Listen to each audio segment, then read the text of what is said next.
Well, I don't know how you ask questions about that, but I'm sure some of you do. So, what do we have? All right, come on. If you ask a question, he's going to answer it in rap. I'm serious. Oh, right there. There we go. So you mentioned at the beginning of your Presentation.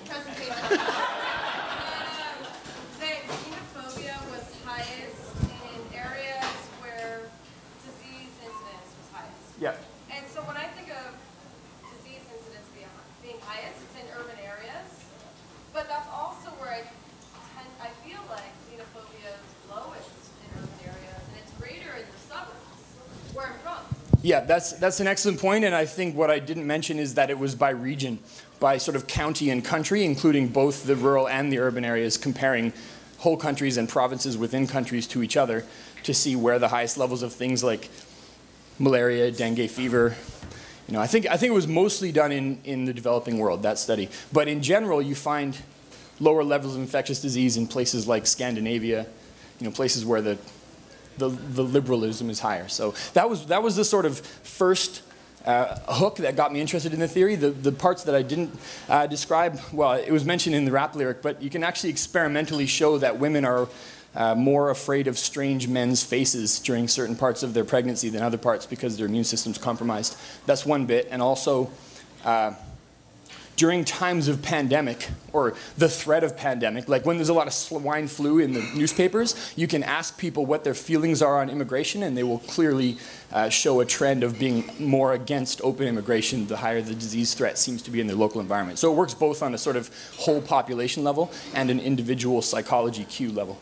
It seems like it works on a temporal level, but not in general.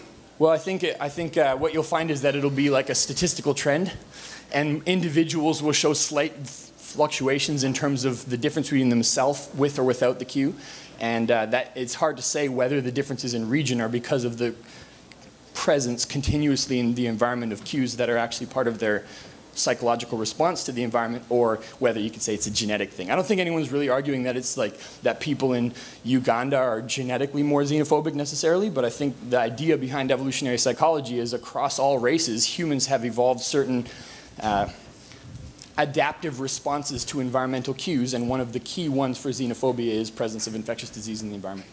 I would imagine that it would be less prevalent in more developed countries where they're higher above subsistence level.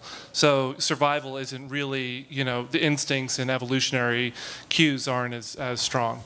Sure. That was not a rap answer. That was but it was a semi-cogent one, and it may have been one. It was more of a prose answer. Okay, question. The show opens on November the 20th at the Soho Playhouse. Yeah, we're gonna definitely keep track of us. We're gonna keep plugging him in all the stuff that all the Lucid speakers are doing. I'm curious on the choice percentage as the actual piece. What's the thought process behind that? What's your hope of an audience experience getting to see this? What's the arc of the piece? What do they think you're thinking, talking about? The question was, why take this thing that just looked like a comedy rap show and try to present it in a theatrical context? And what's the story arc that's going to be behind it? And what will the audience leave having felt or experienced or taken away from it that's different than, presumably, than this setting right here? And what it's going to be is a series of framings of the songs. And this was just an expository, like, here's the concept, etc. But in the show, it'll be... Well, it'll be my story. It'll be like a white rapper from Canada moves to New York, and strange things ensue, and how can certain evolutionary psychology concepts help to explain the context of what's going on in behavioral choices and differences. I'll give you a tip. I didn't do much about it tonight, but a lot of it's going to be about dating and mating, because evolutionary psychology tells us a lot about mate choice, potentially, and everybody's going to have their own personal variation, but there's going to be trends going on. So we're going to try to bring OkCupid into it if we can. But when it comes to the story arc, script work in progress. I'm not going to give away the end just yet, but it'll be this kind of stuff. So this was the first or one of the first times you performed this?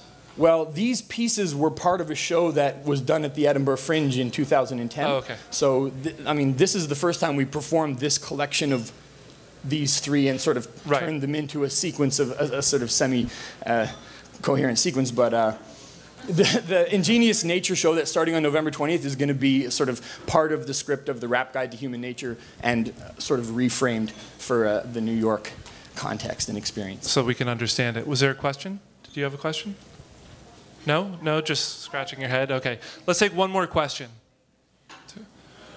There's one. What's your creative process? How did you discover this new way to tell stories? How did you get started? What's your creative process? You mean on this specific show or on just where does this all come from? I mean, I don't think I've seen anyone necessarily do what you do. I mean, you rap and Chaucer, right? Yeah. I'll give you a brief summary of the narrative arc. I was obsessed with rap music, as I'm sure you've all been able to gather from the last 20 minutes. I was an undergraduate student in comparative literature, and I started seeing a lot of parallels between Shakespearean and Chaucerian modes of poetry and what was going on in hip-hop. So I wrote my master's thesis comparing the competitive interaction of the Pilgrims in the Canterbury Tales with hip-hop freestyle battling a la 106 and Park and 8 Mile, and started to show how the competitive dynamics and the way the poetry is evolving in medieval England is actually very similar to the way it works in hip-hop. And then, at one point I decided I could try to show people that connection rather than just trying to describe it. So I wrote a show called The Rap Canterbury Tales, which was an adaptation of Chaucer. While touring that in the UK after doing the Edinburgh Fringe, I met a biologist who said, if you can do the Canterbury Tales, do you think you could do the Origin of Species next? And I was a humanities person, not a science person, but I took that challenge on, did a show called The Rap Guide to Evolution, which was on last year, and then that led me to be interested in evolutionary psychology, hence the origins of The Rap Guide to Human Nature, Ingenious Nature. Simple, right? That was closer to a rap answer, but that's worth it.